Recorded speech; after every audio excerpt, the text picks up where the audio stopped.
You're from Mindanao, Yes, sir. and you are prosecuting Vice President Sara Duterte.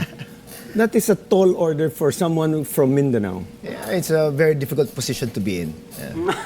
How difficult is your position to be in now? Well, I think more than 90% of the people are against it. So, Right. lalo na sa district ko. It's as if wala namang Last mo na yan. choice, di ba? It's always vested in the House, the initiation of the impeachment. So, kung nandun ka, you have to be part of it. You cannot just run away from it, di ba?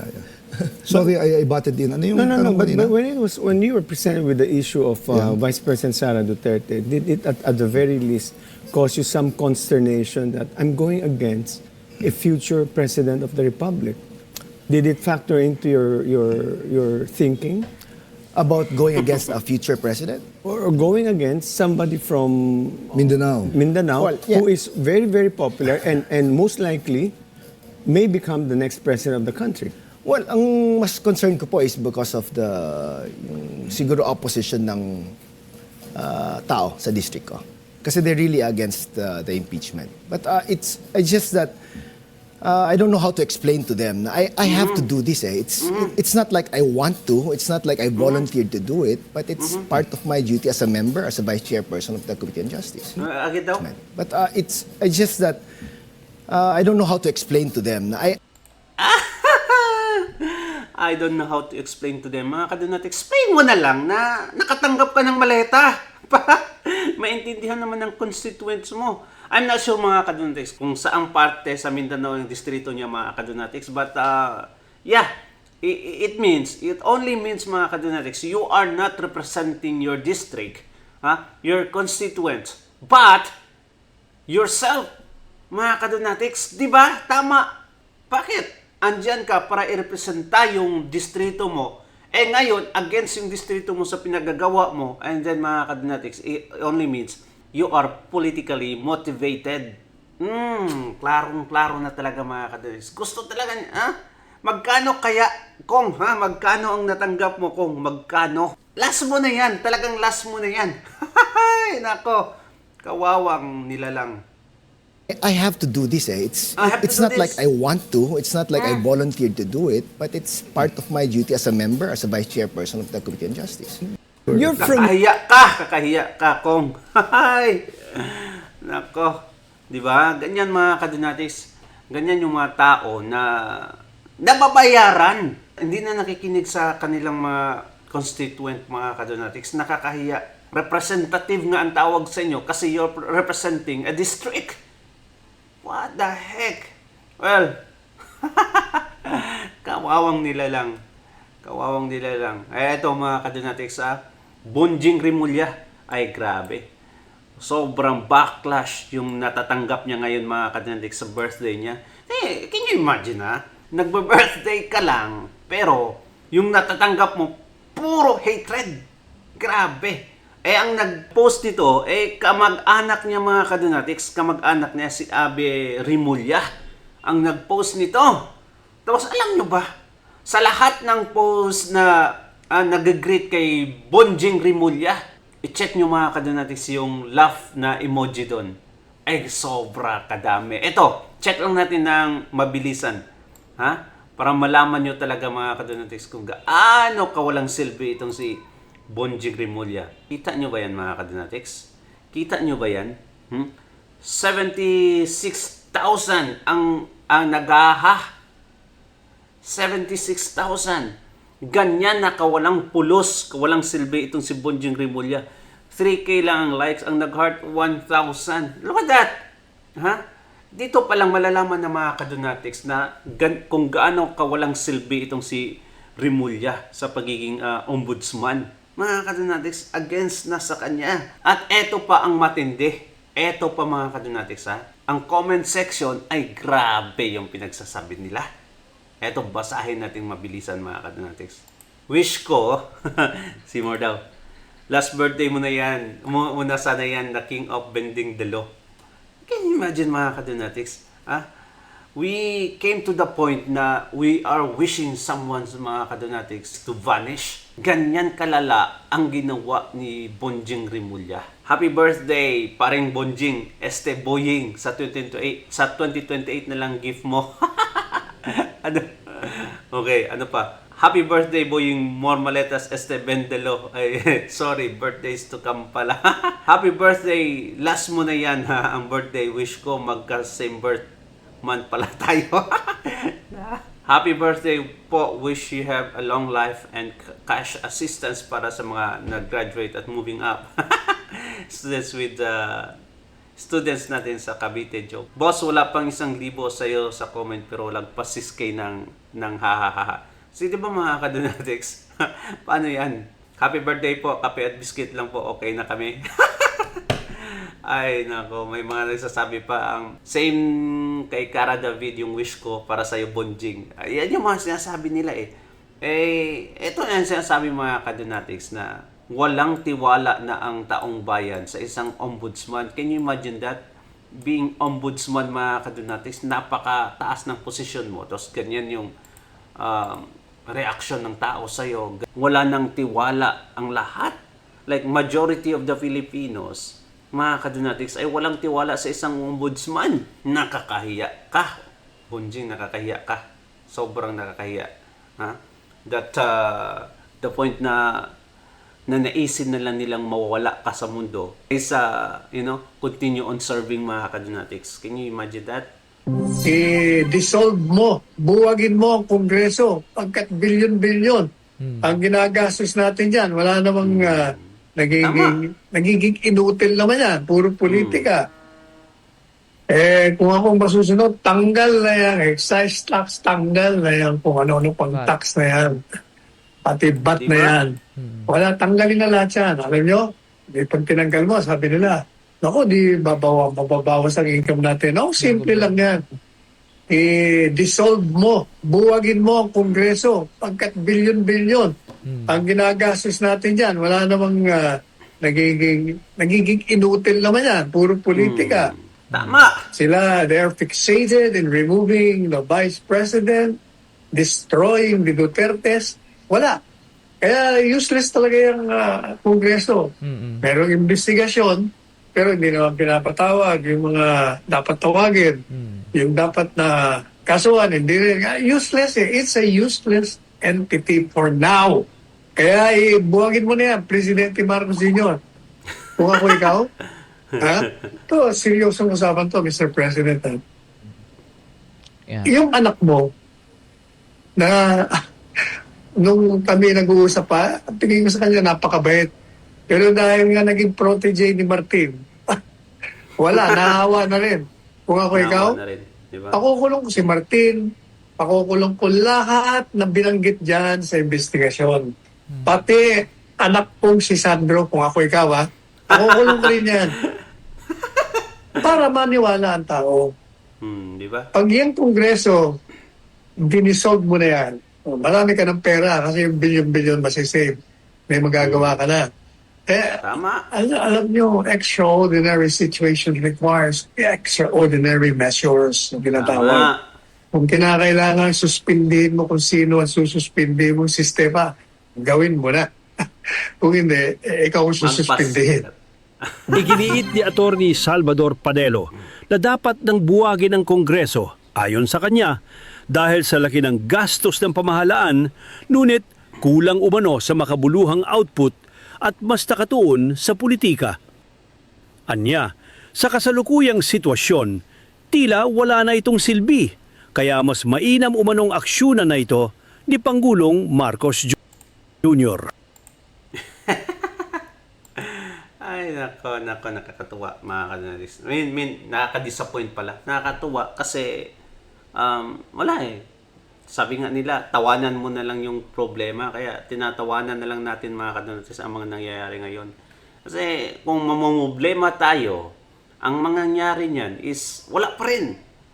Hindi masosolve yung oil crisis, yung ekonomiya ng Pilipinas. So, tawanan mo ang iyong problema.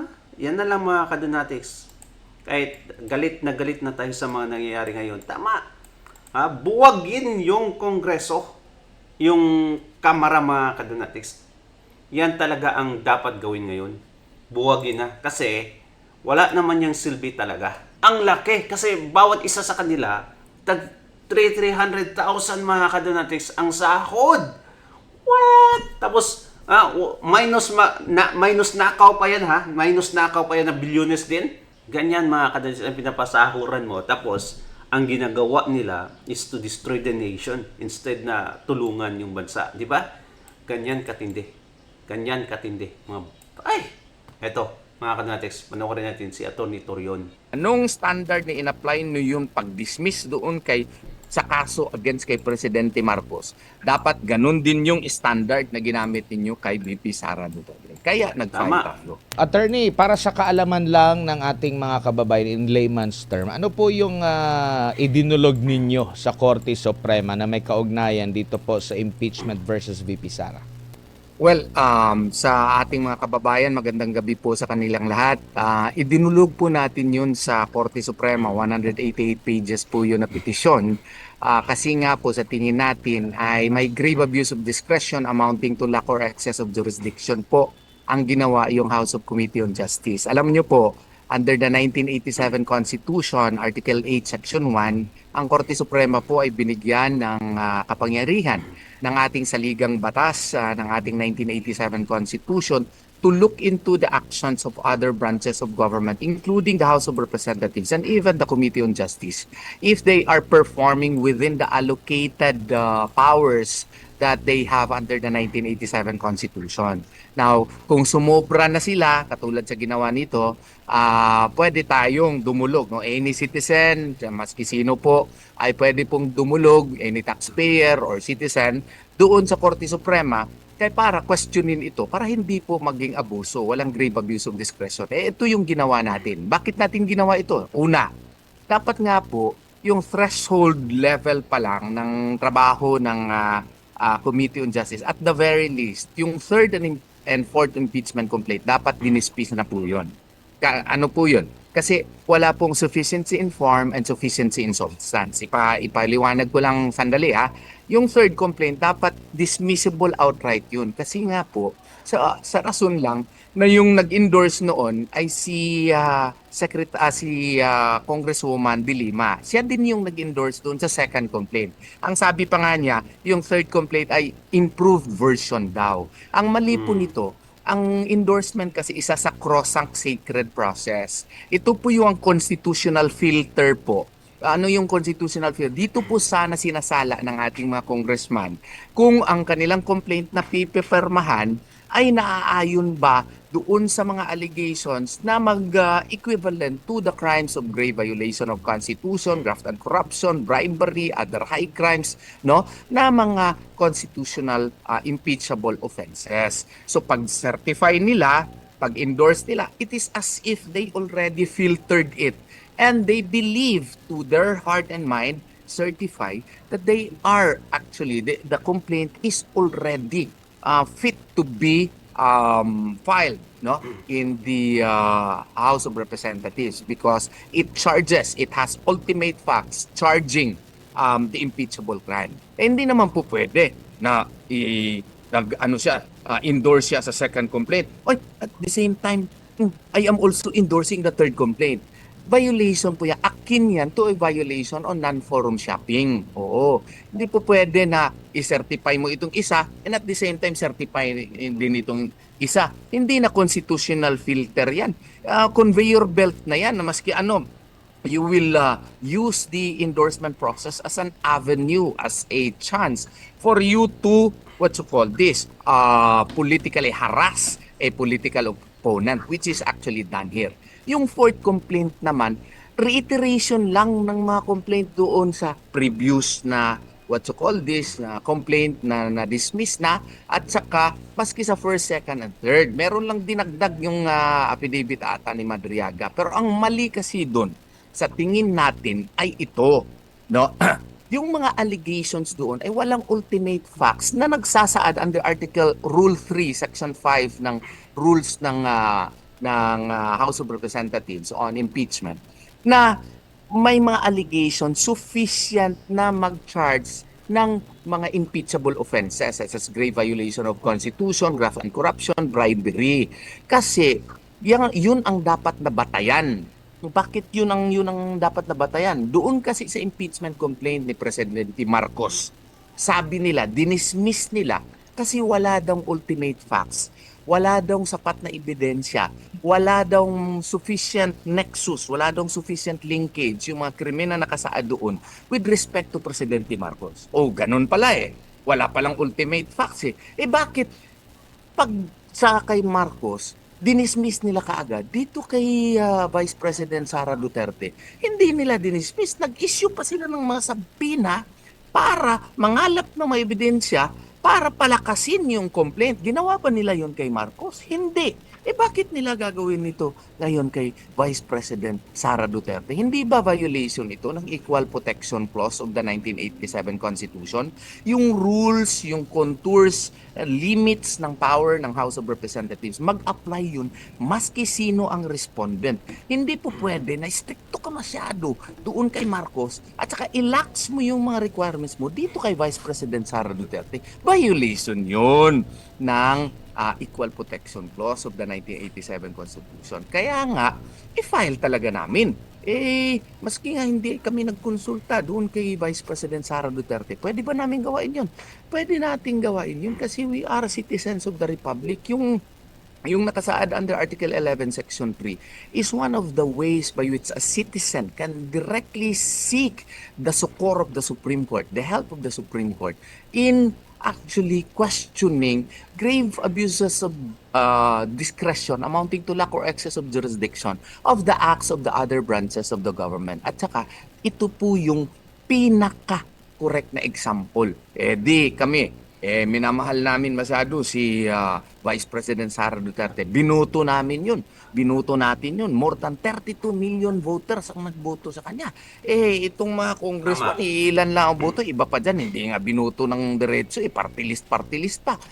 Ang bias pa, sila pa yung complainant, sila pa yung nag-endorse, sila pa yung tumatayong ngayong napakaingay pa, sila pa yung napakaingay. At sila pa yung mag-determine kung sufficient in substance ba, sufficient in form. Hindi man lang another ground nga din yan, hindi man lang nag-inhibit. Pwede ba yun na sila na ang magiging investigator, sila na ang magngangalap ng ebidensya para palakasin, para ipahiya pa masyado si Vice President Sara Duterte na hindi naman yun sakop ng kanilang mga powers and authorities under the 1987 Constitution. So siyempre, mag-file kami ng kaso. Kaya natin ginawa yun. What is good for the gander should be good for the goose. Meaning, kung anong standard na in-apply nyo yung pag-dismiss doon sa kaso against kay Presidente Marcos, dapat ganun din yung standard na ginamit ninyo kay VP Sara Duterte. Kaya nag-file tayo. Opo, ang lagi pong sinasabi po ng Kamara ay ang sole power sa pag-initiate ng impeachment ay nasa kanila. At lagi nilang inulit-ulit na itong kanilang hakbang ngayon ay in accordance sa kanilang House rules sa pagtalakay dito po sa impeachment and in accordance din sa yung pinakahuling decision po ng Korte Suprema na kinatigan din po yung inyo pong petition last time. Totoo yan. The House of Representatives has the sole power to initiate impeachment complaints. However, the initiation process and the file and in the process of filing and perfecting such impeachment complaint, must be constitutional. It must be within the contours provided under the 1987 Constitution. Saan ka makakita na ang House of Representatives ngayon nagpa-issue pa ng mga sabina over certain corporations na hindi man lang nakasaad doon sa complaint? Saan ka nakakita yung complaint?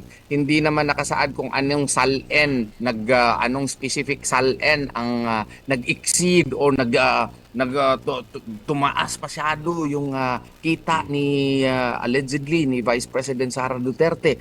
Wala namang specificity yung complaint. Dito sa overbroad masyado yung mga sabina na ginawa nila na para na talagang fishing expedition ang ginawa nila.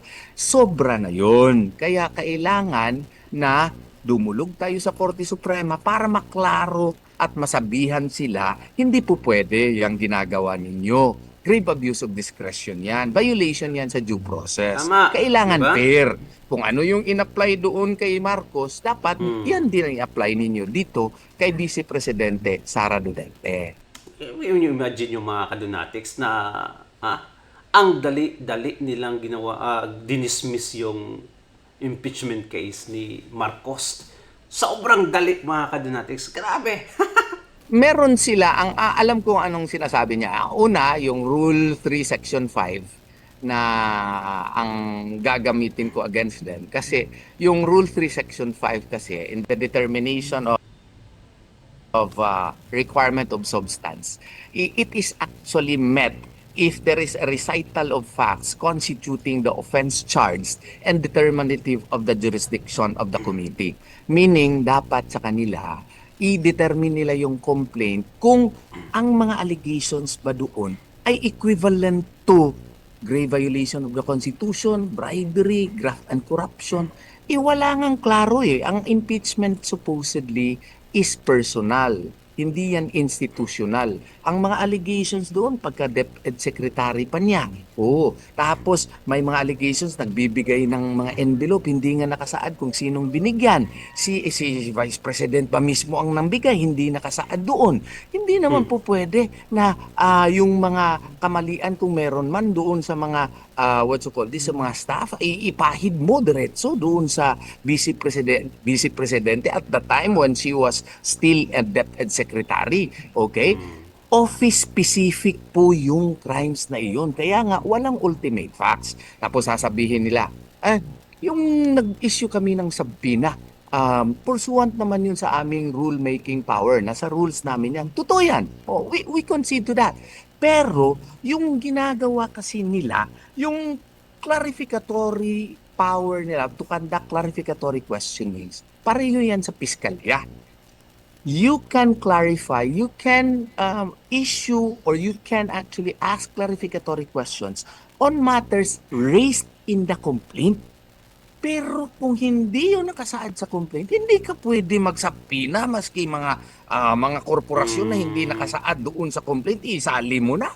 Pati yung mga SALN na hindi naman nakasaad specifically doon sa complaint, isasali mo na. Masyadong overbread na yung, masyadong broad masyado yung ginawa nilang mga sabpina na ginawa, which is already a violation of the rights also of VP Sara Duterte. Iklaro ko lang ha. Ito, sa Article 5 ng third complaint ni Savalla, no? Accordingly, Savalla invoked unexplained wealth and SALN non-disclosure. It alleges that respondent's salary could not explain hundreds of millions in her bank accounts and concludes that she failed to disclose assets and true net worth. Yan lang, ha? Ang sabi niya. Hindi naman nakasaad doon anong SALN, anong year ng SALN, anong specifics doon sa SALN, yung wala niya na disclose. Doon din sa paragraphs 285 to 290 sa fourth complaint ni Cabrera, Article 5, nagsabi it refers to preliminary documentary leads, public records, omissions and inconsistencies in SALNs, suspicious cash flows, possible nominee arrangement, and ask for bank records and forensic accounting. That is paragraphs 233 to 243, paragraphs 247 to 248. Okay? Very broad yung allegation, walang specificity. Doon sa tinuturo natin doon sa law school, yung cause of action mo must be specific so that you can establish a clear cause of action. Anong ginawa ng Committee on Justice? Ang Committee on Justice nagpasampina ng SALN covering 2007 to 2013.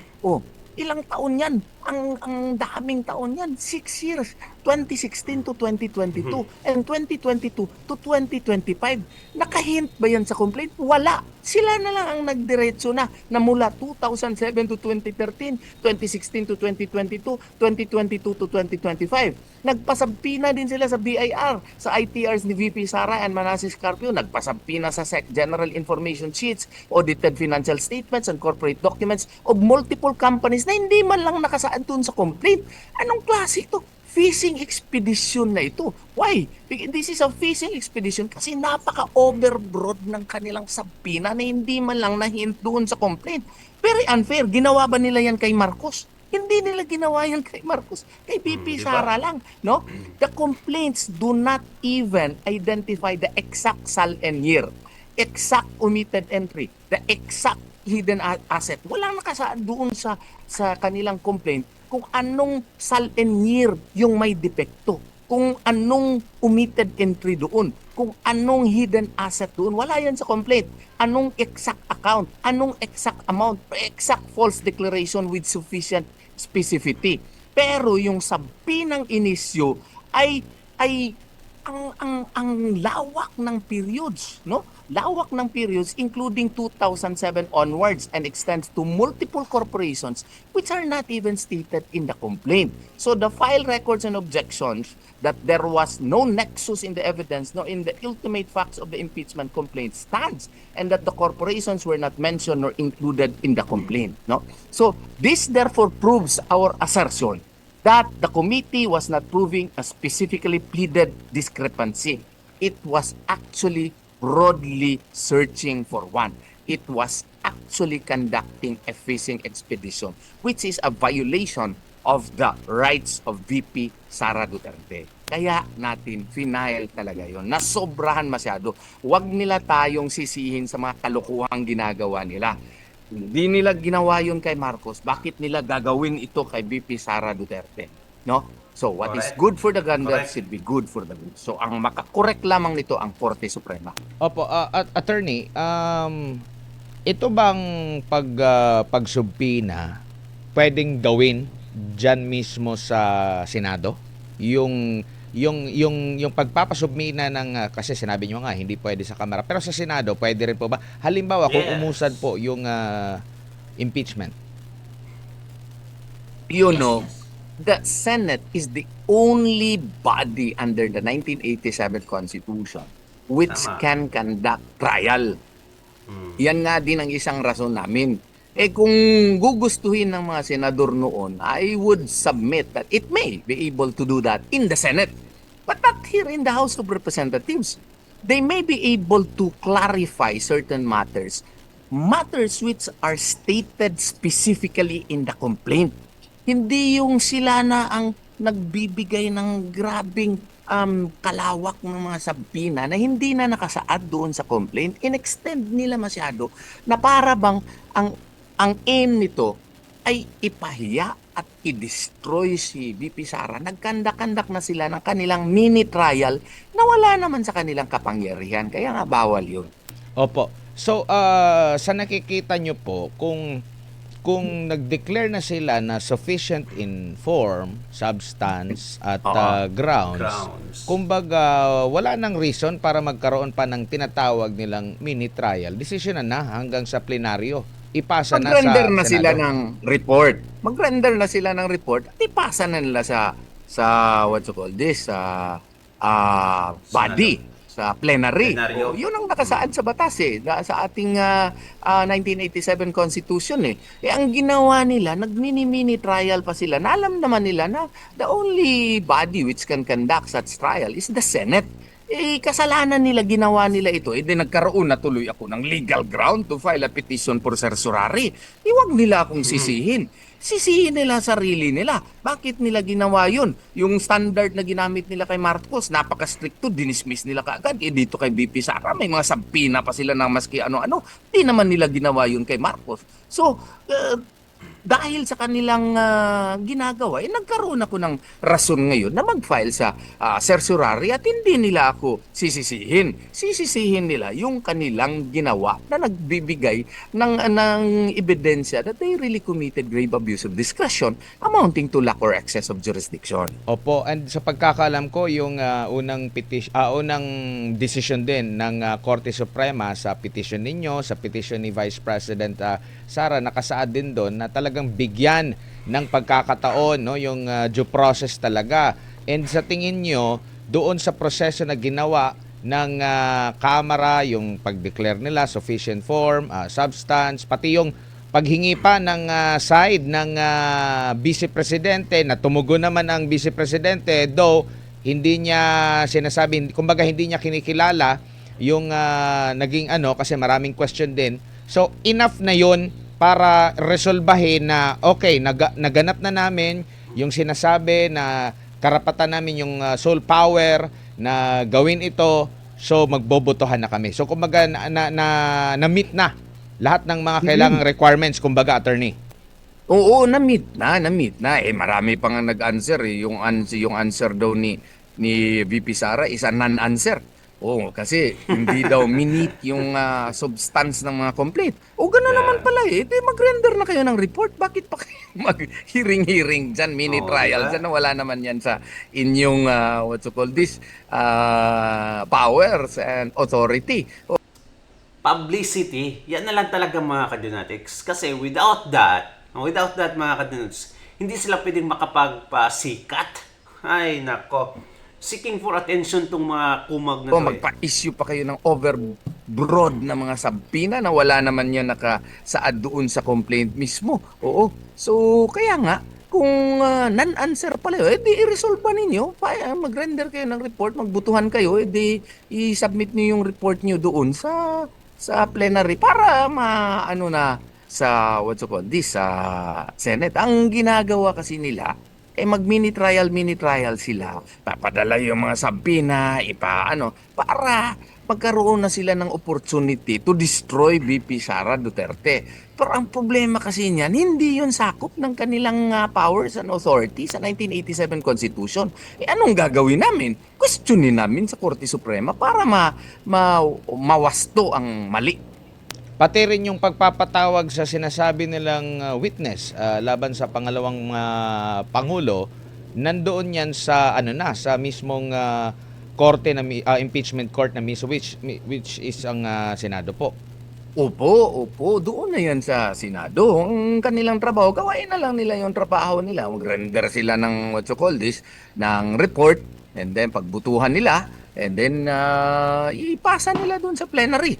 Para pero ang ginawa nila talaga wala na doon sa within their defined powers under their own rules and even under the 1987 Constitution. So therefore, we have to seek relief to the Supreme Court so that the Supreme Court can allocate properly the constitutional boundaries of the powers of the House of Representatives, specifically the Committee on Justice. Explained, Attorney Torion. It was so good, okay? What do you think, mga kadonatics? Comment down below before we end up this discussion, mga kadonatics. Comment down below ano yung birthday wish nyo kay Bonjing Rimulya. Comment down at babasahin natin yan. Thank you so much and God bless you, mga kadonatics. Ingat palagi. Like and subscribe. Bye-bye.